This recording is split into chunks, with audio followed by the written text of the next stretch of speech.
اگر اسے پتہ چل جاتا کہ میں ایک 22 سال کا لڑکا ہوں جو پڑھائی مکمل کر کے نوکری کے لیے دھکے کھا رہا ہے تو یقیناً اس کا سلوک میرے ساتھ کچھ اور ہوتا۔ میں پیسے لے کر گھر گیا تو میری ماں بہت خوش ہوئی اور جلدی سے گھر کا راشن لینے چلی گئی۔ میں بہت برا محسوس کر رہا تھا کہ میں نے غلط طریقے سے مدد لی۔ اگلے دن وہ آدمی مجھے دوبارہ ملا تو میرا دل کیا کہ اسے سچ بتا دوں، مگر اس کی رد عمل کا سوچ کر میں نے اپنا ارادہ ترک کر دیا۔ وہ کہنے لگا، لڑکے اگر تم کسی کام کی تلاش میں ہو تو میں تمہیں کام دلا سکتا ہوں۔ میں جانتا ہوں تم ایک مجبور لڑکے ہو۔ میں نے چونک کر سر اٹھایا اور حیرت سے کہا، یعنی آپ جانتے ہیں کہ میں ایک اسکول کا طالب علم نہیں ہوں؟ وہ بے نیازی سے کہنے لگا، ہاں مجھے سمجھ آ گئی تھی، کیونکہ تمہارے کندھوں پر اسکول بیگ نہیں بلکہ ہاتھوں میں ڈگریوں والی فائل تھی۔ میں نے شاکڈ ہو کر پوچھا، پھر آپ نے میری مدد کیوں کی؟ وہ کہنے لگا، کل میں تمہارے کام آیا، ہو سکتا ہے کہ آنے والے کل میں تم میرے کام آ جاؤ۔ میں نے پوچھا، کیا مطلب ہوا اس بات کا؟ وہ کہنے لگا، مطلب کو چھوڑو، یہ بتاؤ کہ کام کی تلاش میں ہو۔ میں نے کہا، جی میں ہر کام کرنے کو تیار ہوں، جیسا آپ کہیں گے ویسا ہی کروں گا۔ وہ آدمی کہنے لگا، میرا نام عارف ہے اور میں ایک ٹریول ایجنٹ ہوں۔ میں تمہیں سعودیہ بھیج سکتا ہوں، بلکہ وہاں پر کام بھی دلوا سکتا ہوں۔ جانے کا خرچہ بھی میرے ذمہ ہوگا، مگر ایک شرط ہے۔ میں نے خوشی سے پوچھا کہ کیسی شرط؟ یوں بیٹھے بٹھائے سعودیہ جانے کا موقع مل رہا ہو تو کوئی پاگل ہی ہو سکتا ہے جو انکار کر دے۔ پاکستان میں رہنے والے زیادہ تر لوگ چاہتے ہیں کہ وہ سعودیہ میں جا کر کام کریں۔ میرا بھی یہی ارادہ تھا، کیونکہ میں دیکھ چکا تھا کہ ہمارے خاندان کے جتنے بھی لڑکے باہر گئے تھے سب دولت میں کھیل رہے تھے۔ سبھی کے رشتہ دار پاکستان میں بڑی شاہانہ زندگی گزار رہے تھے۔ ایک دو بار میں نے اپنی خواہش کا اظہار ابا کے سامنے کیا تو انہوں نے کہا، بیٹا باہر بھجوانے کے لیے بڑے پیسے لگتے ہیں، میں تمہیں کہاں سے پیسے لا دوں؟ یوں میں کبھی سوچ ہی نہیں سکتا تھا کہ قسمت بیٹھے بٹھائے مجھ پر مہربان ہو سکتی ہے، لیکن اس آدمی نے جو شرط بتائی اسے سن کر میرے پیروں تلے سے زمین نکل گئی تھی۔ وہ شرط ہی ایسی تھی کہ میں نے اسی وقت کہہ دیا کہ نہ بھائی نہ، میں ایسا نہیں کر سکتا۔ اس آدمی کی شرط یہ تھی کہ مجھے اپنی شناخت چھپانی ہوگی۔ جب میں نے اس بات کا مطلب پوچھا تو کہنے لگا کہ تم سعودیہ میں جا کر بڑی اچھی کمائی کر سکتے ہو اگر تم وہاں جا کر اپنی عمر 14 سال بتاؤ، کسی کو نہ پتہ چلے کہ تمہاری عمر 22 سال ہے اور تم ایک میچور لڑکے ہو، ورنہ تمہیں نوکری نہیں ملے گی۔ لیکن اگر تم خود کو 14 سال کا لڑکا بتاؤ گے تو وہاں تمہیں ایک ایسی شاندار نوکری ملے گی کہ تمہارے گھر والے عیش کی زندگی گزاریں گے۔ وہ جانے ایسی شرط کیوں رکھ رہا تھا؟ ٹھیک ہے میری جسمانی حالت ایسی تھی کہ میں واقعی میں 14-15 سال کا لگتا تھا، مگر اتنے چھوٹے لڑکے کو بھلا نوکری کون دے گا؟ میں اس سے سوچنے کا وقت لے کر گھر آ گیا۔ یہاں پاکستان میں تو میرا کوئی مستقبل نہیں تھا۔ مجھ سے بڑی 2 بہنیں شادی کی عمر کو پہنچ گئی تھیں اور ابھی تک جہیز نہ ہونے کی وجہ سے گھر بیٹھی تھیں۔ ان کی عمر گزرتی جا رہی تھی۔ گھر کے حالات کو دیکھ کر میں نے اپنے وقار کی قربانی دینے کا فیصلہ کر لیا اور صبح جا کر اس آدمی کو کہا کہ تم جو کہو گے اور جیسا کہو گے میں کرنے کو تیار ہوں۔ گھر والوں سے میں نے جھوٹ بولا تھا کہ مجھے ایک بہت اچھی کمپنی والوں نے وہاں بلایا ہے۔ اب انہیں میں جاب کی نوعیت کے بارے میں کیا بتاتا، جبکہ مجھے خود بھی معلوم نہیں تھا کہ وہاں جا کر مجھے کرنا کیا تھا۔ خیر کچھ دنوں بعد سعودیہ کی سرزمین پر کھڑا تھا۔ اس آدمی نے کہا تھا کہ تمہیں وہاں کوئی لینے آ جائے گا اور کام کی بھی ساری تفصیل وہی بتائے گا۔ آخر کافی دیر انتظار کے بعد ایک ہٹا کٹا آدمی میرے پاس آیا اور کہنے لگا، میں تمہیں لینے آیا ہوں، چلو میرے ساتھ۔ میں بہت حیران ہو رہا تھا کہ میرے ساتھ ہو کیا رہا ہے۔ اس سے کچھ پوچھنے کی ہمت ہی نہیں تھی کیونکہ وہ شکل سے ہی بہت کرخت لگ رہا تھا۔ آدھے گھنٹے کی ڈرائیو کے بعد اس نے گاڑی ایک گھر کے آگے روکی اور میرے ہاتھ پر کچھ کاغذ رکھتے ہوئے کہا، تم اندر جا کر یہ کاغذ دکھاؤ گے جن کے مطابق تمہاری عمر 14 سال ہے اور تمہارا نام احمد ہے۔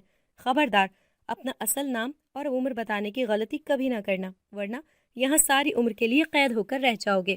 اس کی سنسنی خیز باتیں سن کر میری ریڑھ کی ہڈی میں سنسناہٹ دوڑ گئی۔ مجھے جانے کیوں ایسا محسوس ہونے لگا میں کسی طلسم قدے میں آ گیا ہوں۔ وہ مجھے ساتھ لے کر گھر کے اندر آ گیا۔